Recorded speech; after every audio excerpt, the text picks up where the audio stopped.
Hello friends, welcome to my channel study blog with Shivendra.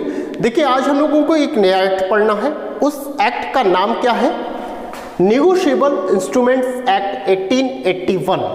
Hindi में अगर इसकी बात की जाए तो परिक्राम लिखत अधिनियम 1881, ये एक्ट का नाम है। ये एक्ट हमें कहाँ कहाँ पढ़ने को मिलेगा, कहाँ कहाँ हमें ज़रूरत पड़ती है इसकी? देखिए, आप बिहार जुडिशरी का एग्ज़ाम दे रहे हैं, वहाँ आपको ज़रूरत है।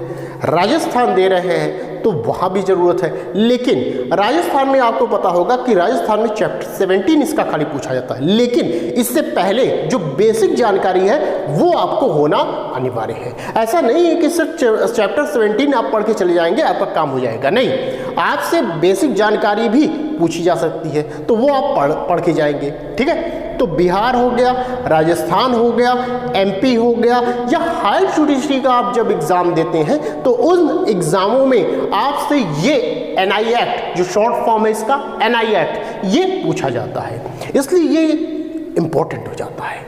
ठीक है, चलिए तो बात करते हैं एनआई एक्ट की। तो सबसे पहले हम इन शब्दों का मतलब समझते हैं कि आखिर ये है क्या। देखिए, ये जो एक्ट है बहुत टफ नहीं है, इजी है। ठीक है, इजी, किसी टफ चीज को इजी कैसे बनाया जाता है वो समझिए आप। ठीक है, तो एनआई एक्ट नेगोशिएबल इंस्ट्रूमेंट, शब्दों पर गौर करिएगा आप। नेगोशिएबल क्या है, देखिए, और इंस्ट्रूमेंट क्या होता है, ये दो शब्द हैं हमें मिले हैं, नेगोशिएबल और इंस्ट्रूमेंट। एक्ट का मतलब तो आप समझ ही रहे हैं। तो यहां हमने लिखा हुआ है, देखिए यहां आप समझिएगा, ये जो ग्राफ बना हुआ है इस पे आप फोकस करिए। नेगोशिएबल, नेगोशिएबल का मतलब परिक्राम, क्लियर। इंस्ट्रूमेंट, इंस्ट्रूमेंट का मतलब लिखत होता है। अब परिक्राम समझिए, परिक्राम का मतलब क्या होता है? अंतरण करना, किसी चीज को अंतरित करना। हमने ये मार्कर आपको दे दी तो हमने क्या किया? अंतरित कर दिया। क्लियर? तो परिक्राम का मतलब अंतरण हो गया। लिखत का मतलब लिखा हुआ, किसी चीज पर लिखा हुआ। लिखत है तो जाहिर सी बात है वो लिखा हुआ होगा, तो लिखा हुआ। अब हम इन दोनों को मिला दी हमने। देखिए, ध्यान समझिए, परिक्राम का मतलब क्या हमने बताया? अंतरण, ट्रांसफर। ठीक है, लिखत का मतलब क्या हुआ? लिखा हुआ। अब इन दोनों को आप मिला दीजिए तो क्या मतलब निकल के आया? लिख कर अंतरित करना। देखिए, एक चीज तो यह है कि मैंने ऐसे अंतरित कर दिया आपको, दूसरी चीज यह है कि मैं लिख कर आपको अंतरित कर रहा हूं कि भाई मैं फला व्यक्ति को अपनी ये मार्कर दे रहा हूं। ये क्या हुआ? मैं लिख कर तब अंतरित कर रहा हूं। क्लियर है? तो इसी को कहा जाता है परिक्राम लिखत कहा जाता है। ठीक है, अब ये जो लिखकर अंतरित कर रहे हैं वो क्या होता है? परिधान द्वारा किया जाता है। परिधान का मतलब क्या होता है? पर प्लस दान, पर व्यक्ति को दान, परिधान। जब हमने कब्जा पढ़ा था ज्यूरिस्प्रूडेंस में या स्वामित्व पढ़ा था तो वहां हमने आपको बताया था परिधान। ठीक है, तो ये परिधान द्वारा किया जाता है। अब लिखकर अंतरित करते हैं तो कितने प्रकार से? 3 प्रकार से अंतरित कर सकते हैं। क्या क्या मोड होंगे? वचन पत्र के माध्यम से हम अंतरित कर सकते हैं, विनिमय पत्र के माध्यम से हम अंतरित कर सकते हैं, चेक के माध्यम से हम अंतरित कर सकते हैं। ठीक है, तो ये 3 प्रकार हैं जिनके माध्यम से हम लिखत को अंतरित कर सकते हैं। ठीक है, अब ये होते क्या है? वचन पत्र क्या होता है, विनिमय पत्र क्या होता है, चेक क्या होता है, ये हम जानेंगे अगले वीडियो में, अगले लेक्चर में हम इसको जानेंगे। और अगला लेक्चर देखने के लिए आपको मेरी क्लास ज्वाइन करनी होगी। आप क्लास ज्वाइन करने के लिए ये बताए गए नंबर पर कॉल कर सकते हैं, व्हाट्सएप कर सकते हैं और क्लास को ज्वाइन कर सकते हैं। और ये टेलीग्राम ग्रुप है, इसको भी आप ज्वाइन कर लीजिएगा। कोई भी सूचना होगी टेलीग्राम पर आपको मिल जाया करेगी। ठीक है, तो क्लास को जल्द से जल्द ज्वाइन करिए आगे की क्लास लेने के लिए। ठीक है, तो हमने क्या पढ़ा? यहां तक हमने पढ़ा परिक्राम लिखत का मतलब क्या है। एक चीज ध्यान रखिएगा, परिक्राम लिखत जो है इसकी डिफिनीशन कहीं नहीं दी गई है।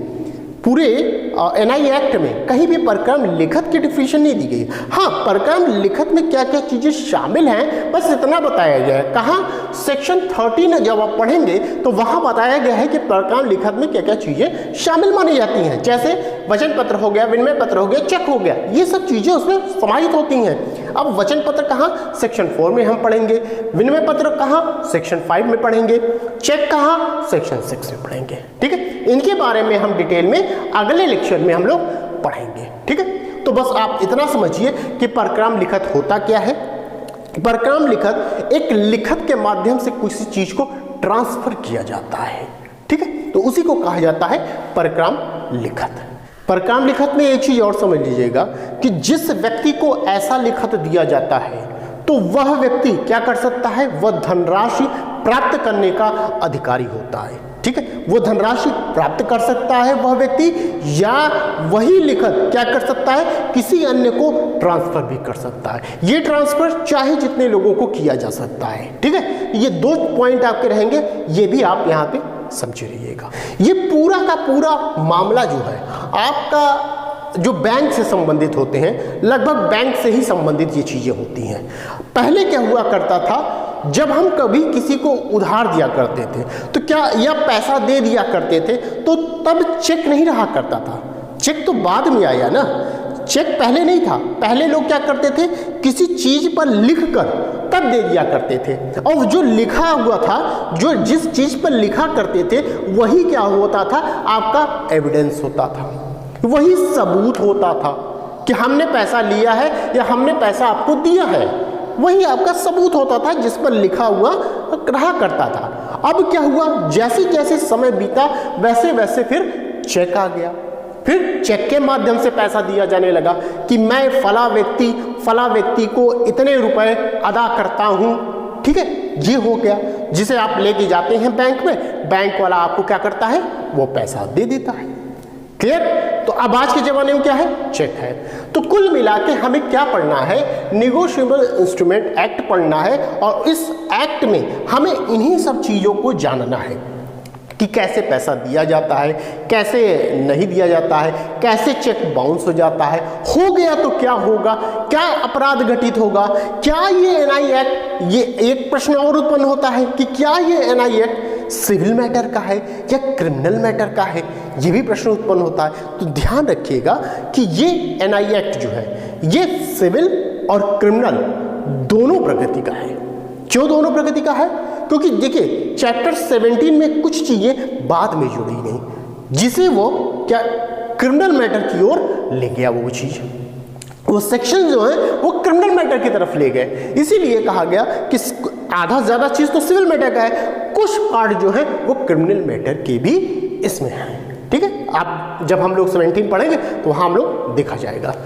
तो ये हमने प्रक्रम लिखत के विषय में थोड़ा सा आपको हमने बता दिया। अब हम आते हैं सीधे एक्ट पे आते हैं। ठीक है, देखिए इसमें चैप्टर कितने हैं, चैप्टर टोटल आपके पास 17 चैप्टर है। ध्यान रखिएगा कि 17 चैप्टर तो हैं, लेकिन आपको पूरे चैप्टर नहीं पढ़ने हैं, कुछ स्पेसिफिक आपको चैप्टर हैं वो पढ़ने हैं, और उस चैप्टर में भी कुछ सेक्शन पढ़ने होते हैं, सभी नहीं पढ़ने हैं आपको। अगर इन सभी चैप्टरों में सबसे मोस्ट इंपॉर्टेंट आपका चैप्टर पूछा जाए, सबसे मोस्ट इंपॉर्टेंट चैप्टर जिसके बिना आपका काम नहीं चल सकता, तो वो चैप्टर कौन सा है, चैप्टर 17 है। लास्ट चैप्टर आपका चैप्टर 17, ये मोस्ट इंपॉर्टेंट चैप्टर है। कोई चैप्टर आप पढ़िए या ना पढ़िए, लेकिन 17 पढ़ के जरूर जाइएगा। कोई भी एग्जाम आप देने जा रहे हैं, वहां से क्वेश्चन 100% है कि आता ही आता है। ठीक है, तो टोटल चैप्टर हमने क्या कहा, चैप्टर 17 है। अच्छा, एक चैप्टर देखिए, चैप्टर फर्स्ट भी इंपॉर्टेंट है आपका, और चैप्टर सेकंड जो अगला हम नेक्स्ट हम चैप्टर सेकंड हम लोग पढ़ेंगे, जिसमें वचन पत्र, विनिमय पत्र, चेक है, वो भी मोस्ट इंपॉर्टेंट है। ठीक है, तो चैप्टर फर्स्ट और सेकंड और 17 ये तीनों चैप्टर मोस्ट इंपॉर्टेंट है, ये ध्यान रखिएगा। तो अगर चैप्टर 2 आपको पढ़ना होगा तो क्लास ज्वाइन करिए और फिर आप पढ़ सकते हैं। ठीक है, चलिए, तो चैप्टर्स, टोटल चैप्टर कितने, 17, टोटल सेक्शंस कितने, 148 सेक्शंस हैं। राष्ट्रपति की सहमति कब मिली है? तो 9 दिसंबर 1881 को राष्ट्रपति की सहमति मिली है। अधिनियम यह लागू कब हुआ है? 1 मार्च 1882 को यह अधिनियम लागू हो गया है। ध्यान रखिएगा, राष्ट्रपति की सहमति 1881 को मिल रही है और अधिनियम लागू हो रहा है 1882 में, ये ध्यान रखिएगा, ठीक है। अधिनियम संख्या कितनी है? 26 है, 26 है, ठीक है। तो ये बात हुई बेसिक जानकारी। अब हम आते हैं सेक्शंस पे अपने। आज हमें चैप्टर फर्स्ट कंप्लीट करना है, ठीक है। चैप्टर फर्स्ट में हमारे पास 3 सेक्शन पढ़ने हैं हमें, 1 2 3 सेक्शंस हमें कवर करना है। पहला सेक्शन 3 बातों को बताता है, जैसा कि हर एक्ट में हमने देखा है, इस एक्ट में भी हमें 3 चीजें पढ़ने को मिलेंगी। क्या क्या है? संक्षिप्त नाम क्या है? तो संक्षिप्त नाम क्या इसका है? परिक्राम्य लिखित अधिनियम 1881, इसका संक्षिप्त नाम। विस्तार इसका संपूर्ण भारत पर इसका विस्तार है। क्लियर? अब आप मुझे बताइएगा कि जो लिखा रहता है जम्मू कश्मीर के सिवाय संपूर्ण भारत पर लागू, अब ये जम्मू कश्मीर कब लोप कर दिया गया, कब हटा दिया गया, वो आप मुझे बताइएगा डेट के साथ। डेट और सन दोनों चीजें आप बताइएगा, कमेंट करके मुझे बताइएगा कब लोप कर दिया गया। हमने हर एक्ट में बताया है, जो मैंने एक्ट पढ़ाया है, मगर इसमें आप बताइएगा। तो संक्षिप्त नाम हो गया, विस्तार हो गया, लागू कब से है? तो 1 मार्च 1882 हमने बताया ये लागू होने की डेट है। क्लियर? तो ये सेक्शन 1 है। सेक्शन 1 में ही एक पॉइंट और है जो इंपॉर्टेंट है आपके लिए। क्या है? कहा गया यह अधिनियम निम्न पर प्रभाव नहीं डालता। किस पर प्रभाव नहीं डालता? 2 चीजों पर प्रभाव यह अधिनियम नहीं डालेगा। कौन कौन से हैं? पहला कौन सा है? इंडियन पेपर करेंसी एक्ट 1871 की सेक्शन 21 पर यह प्रभाव नहीं डालेगा। पहली चीज ध्यान रखिएगा। अब यहाँ ये एक्ट मत पढ़ने चले जाइएगा, ठीक है। यहाँ सिर्फ आपको यही पढ़ना है कि यह अधिनियम किस किस चीजों पर प्रभाव नहीं डालेगा। 2 चीजें हैं। पहला, आप ये एक्ट है इंडियन पेपर करेंसी एक्ट, ये याद रहे, 1871 के सेक्शन 21 पर प्रभाव नहीं डालेगा, पहली चीज। दूसरी चीज अब याद रखिएगा, किसी प्राच्य भाषा, प्राच्य मतलब लोकल, अपनी भाषा, ठीक है, देसी भाषा, प्राच्य भाषा में कि किसी भी लिखत से संबंधित किसी भी स्थानीय प्रथा पर प्रभाव नहीं डालता, ठीक है। तो ये 2 चीजें हैं। स्थानीय प्रथा पर प्रभाव नहीं डालता, इसका मतलब जो प्रथा पहले से चली आ रही है उस पर यह अधिनियम कोई प्रभाव नहीं डालेगा। क्लियर? ये 2 चीजें आप याद रखिएगा। तो ये हुई बात सेक्शन 1 की। अब सेक्शन 2 आप समझिए।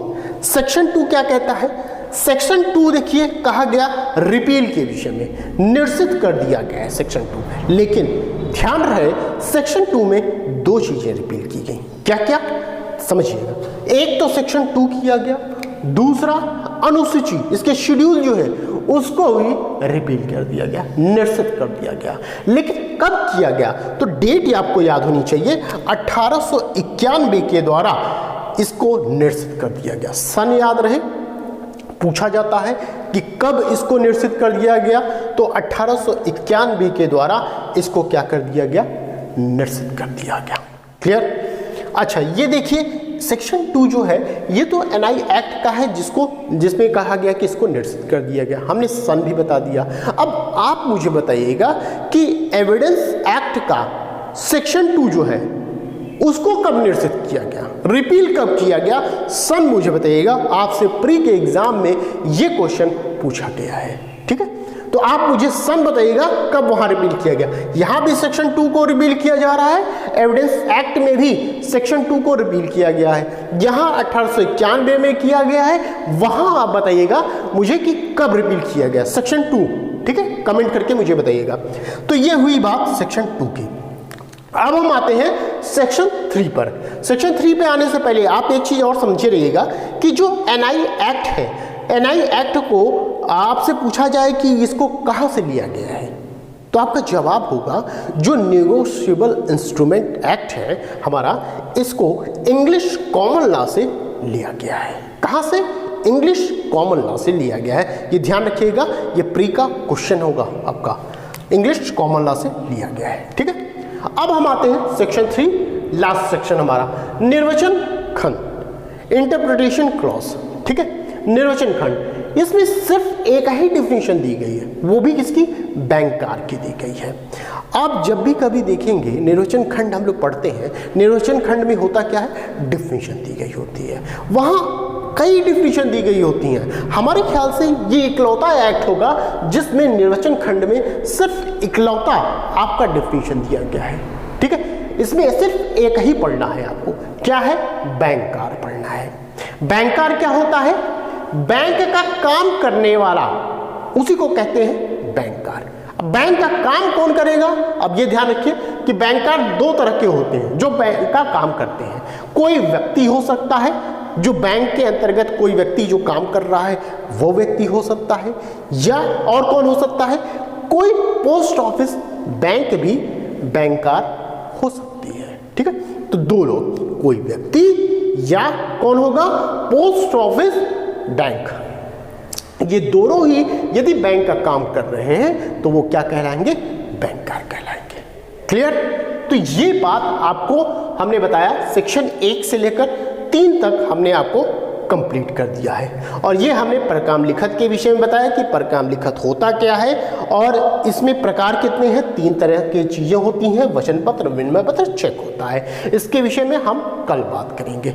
देखिए, इस एक्ट को जैसे जैसे हम लोग आगे बढ़ेंगे वैसे वैसे आपको ये चीज़ें और ज़्यादा खुल के आएंगी और ज़्यादा चीज़ें समझ में आएंगी। ठीक है, तो और समझने के लिए आपको क्लास ज्वाइन करनी होगी, तभी आप समझ पाएंगे। इसके अलावा भी यदि आपको कोई क्लास चाहिए, जैसे मैंने अभी एसआरए पढ़ाया, हिंदू मुस्लिम लॉ मैं पढ़ा चुका हूँ, तो कोई भी मेजर एक्ट हो गया या माइनर एक्ट हो गया, कोई भी क्लास आपको चाहिए तो आप मुझसे संपर्क कर सकते हैं और क्लास को ज्वाइन कर सकते हैं। ठीक है, अगर यहाँ तक आपको चीज़ें समझ में आई हो तो प्लीज़ चैनल को सब्सक्राइब कर दीजिएगा, लाइक कर दीजिएगा और अपने फ्रेंड सर्किल में जरूर इसको शेयर करिएगा। ठीक है, तो बस आज के लिए इतना ही, फिर मिलते हैं नेक्स्ट वीडियो में। Thank you.